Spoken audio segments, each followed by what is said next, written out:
Top quality और consistent performance के लिए सिर्फ सिल्वर पंप नाम याद रखना।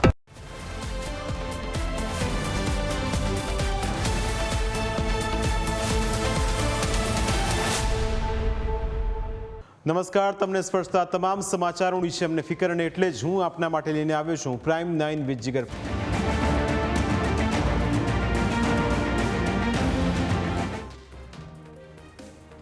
ઠાકોર સમાજમાં ડીજેનો વિવાદ શાંત થવાનું નામ નથી લેતો। સમાજનું બંધારણ ઘડાયું ત્યારથી ડીજે બંધ હોવાના કારણે આજે ડીજે ધરાવતા અનેક યુવાનોની રોજગારી છીનવાઈ છે અને તેને લઈ આખો વિવાદ છેડાયો છે।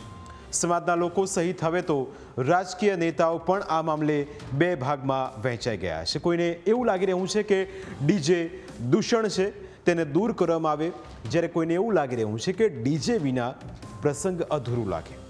ડીજેના વિવાદ વચ્ચે પોતાના પ્રસંગમાં વરઘોડો કાઢનાર ગબ્બર અને અર્જુન ઠાકોર સહિત 3 લોકોને નાત બહાર કરી દેવાયેલા છે, જેને લઈ સુપરસ્ટાર વિક્રમ ઠાકોર પણ વિરોધ નોંધાવી ચૂક્યા છે। વિક્રમ ઠાકોરે સમાજના વિશાળ સંમેલન દરમિયાન ગેનીબેનને આ નિર્ણય પાછો ખેંચવા માટે અપીલ પણ કરી હતી, પરંતુ ગેનીબેન ઠાકોરે ત્યારે પણ ચોખ્ખી ના પાડી હતી અને આજે પણ તેઓ પોતાના નિર્ણય પર અડગ છે। સમાજના આગેવાનો અને ગેનીબેનનું કહેવું છે કે ડીજેના કારણે સમાજના યુવાનો દારૂનો નશો કરીને આવે છે। નશાખોરી પર લગામ લગાવવા માટે જ ડીજે બંધ કરવામાં આવ્યું છે। જો કે સમાજના કેટલાક આગેવાનો એવો પણ દાવો કરી રહ્યા છે કે ડીજે બંધ કરાવવાથી યુવાનો દારૂ પીતા બંધ નહીં થઈ જાય અને એની કોઈ ગેરંટી પણ નથી। જો દારૂ વેચવાનો જ બંધ થઈ જશે તો તેઓ ચોક્કસ દારૂ પીતા બંધ થશે। નેતાઓ અને સમાજના આગેવાનોએ ડીજે બંધ કરાવવાનો નિયમ તો અમલમાં મૂક્યો, પરંતુ આ બધાની વચ્ચે ડીજે સાથે વરઘોડો કાઢીને સોશિયલ મીડિયામાં ઉશ્કેરણીજનક ગીત વાયરલ કરવામાં આવ્યું છે, જેમાં બંધારણ બનાવનારાઓને ગોળી મારવાની ધમકી પણ આપવામાં આવ્યું છે। પહેલાં એ ગીત સાંભળીએ, ત્યારબાદ ગેનીબેનની વાત સાંભળીએ, પછી અલ્પેશ ઠાકોરની વાત કરીશું અને અંતે વાત કરીશું કે આખરે કોને કેટલા રૂપિયાનો દંડ થયો।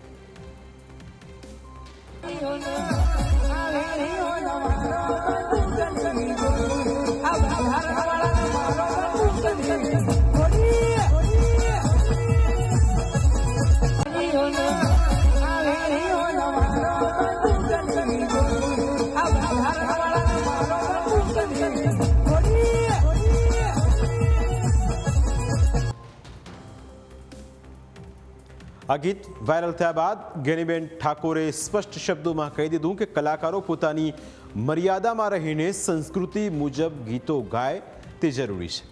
અને રહી વાત ગોળીની, તો હું સમાજ સુધારા માટે ગોળી ખાવા પણ તૈયાર છું, તેવું ગેનીબેને દાવો કર્યો। આવી રીતે ઉશ્કેરવા પૂર્વકના ગીતો ગવાતા હોય તો એમને પણ ટકોર છે કે મર્યાદામાં રહીને તમે સંસ્કૃતિ પ્રમાણેના ગીતો ગાઓ, મનોરંજન કરો, એની સામે વાંધો ના હોય। અને તમે કોઈને ગોળી મારવાની વાત કરો તો જેને પણ ગોળી મારો એને સમાજ સુધારા માટે એનું શહીદીમાં નામ આવશે।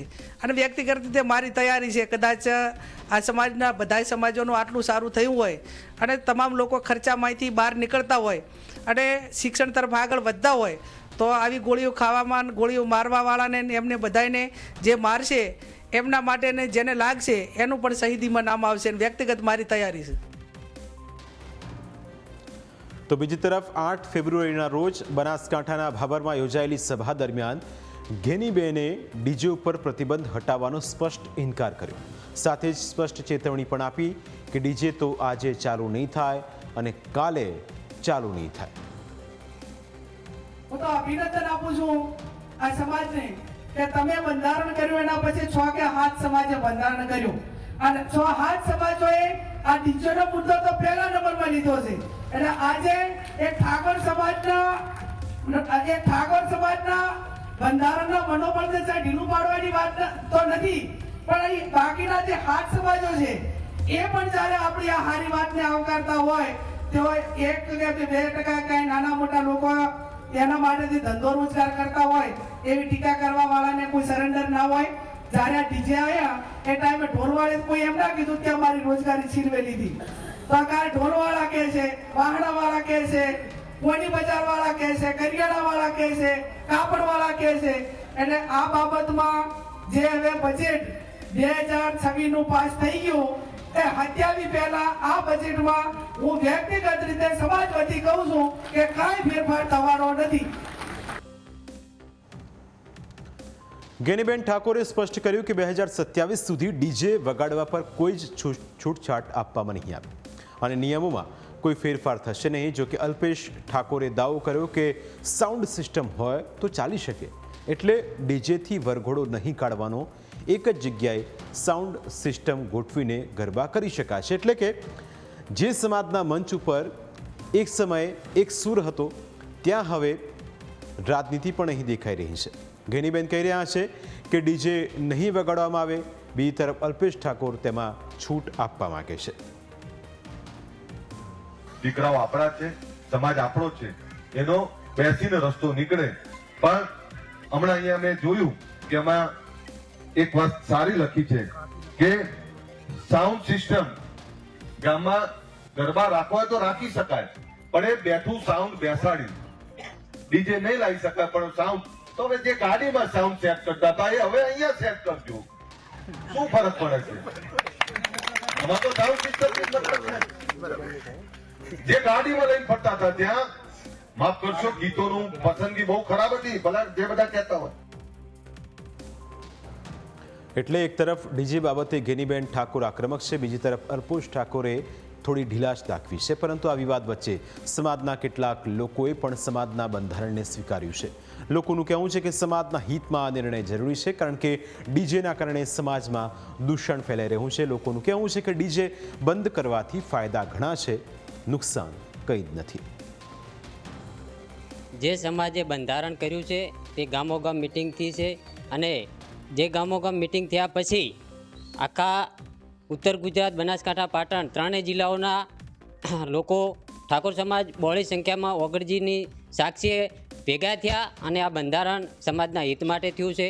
ખોટા ખર્ચા ના થાય, ખોટા કુરિવાજો ઊભા ના થાય, અને જે સમાજે મોટો સંખ્યામાં ભેળેથી તેને ઓગળજીને સાક્ષીએ જે આ સમર્થન બધા લોકોએ આપ્યું છે અને સમર્થન આપવું જ જોઈએ. ગેનીબેનની વાત બિલકુલ સાચી છે. અમે ગેનીબેનના સમર્થનમાં છે અને એક ડીજેની 16 મુદ્દા નું પાલન કરવામાં આવશે અને અમે પણ પાલન કરીશું. બરાબર, કોઈ સંજોગમાં ડીજે વાગશે નહીં. અને હું મારા ગામની વાત કરું, રવેલની અંદર 4 વર્ષથી ડીજે બંધ છે અને અમે બધા લોકોને સમર્થન કરશે, આગેવાનોને સમર્થન કરશે અને કરવું જોઈએ. એ આપણા હિતની વાત છે, સમાજની વાત. આ તરફ સાતલપુર તાલુકાના કોરડા ગામે ઠાકોર સમાજનું બંધારણ તોડનાર મગનજી ઠાકોરને 1,51,000નો દંડ કરાયો. કોરડા ગામે મળેલી બેઠકમાં સરપંચ કુમકુમબેનના પિતાએ જાહેરમાં સમાજની માફી માંગી. સમાજના આગેવાનોનું કહેવું છે કે જો ગબ્બર અને અર્જુનને પણ આ રીતે માફી માગશે તો તેમને સમાજમાં પાછા લેવામાં આવશે. બેઠકમાં રાધનપુરના ધારાસભ્ય લવિંગજી ઠાકોરે દાવો કર્યો કે ગામની સમિતિ કદાચ માફ કરી દે તો પણ કોર કમિટી દંડ કરશે. એક માફી માગી સમાજ કને નતમસ્તક થઈને માફી માગી, સમાજે માફ કર્યો, પણ સાથે સાથે માફી માગી છતાં 1,51,000 રૂપિયાનો એ દંડ સમાજ વચ્ચે જાહેર કર્યો છે. એની આ શીખ લઈને બીજા કોઈ આ 3 જિલ્લામાં આવું કોઈ બંધારણ ના તોડી શકે અને નકે દંડ એ કોર કમિટી પણ એનો દંડ કરી શકે. નહીં, ગામ સમિતિ કરે પછી કોર કમિટીને એમ લાગશે કે ભાઈ આજે જો ગામ સમિતિએ 21,000 રૂપિયા દંડ કર્યો તો બધા એને થોડુંક નારાજગી હતી. આ તમારી સમક્ષ વાત છે, એટલે એવું નથી. ગ્રામ સમિતિ તો કદાચ એમ કે છોડી મૂકે, પણ આ કોર કમિટી રહીને અને તાલુકાની કમિટી, જિલ્લાની કમિટી એ યોગદાન કરવાની, જેથી કરીને બીજો કોઈ આવું કરી ના શકે. મહત્વનું છે કે ઠાકર સમાજમાં છેલ્લા ઘણા દિવસોથી ડીજેના પ્રતિબંધને લઈ વિવાદ ચાલી રહ્યો છે. તો આમાં જો આ બંધારણથી સમાજમાં સુધારો આવતો હોય તો સૌ કોઈએ તેને આવકારવું જોઈએ, કારણ કે સમાજ છે તો આપણે છે અને સારા સમાજથી જ સારા રાષ્ટ્રનું નિર્માણ થાય છે.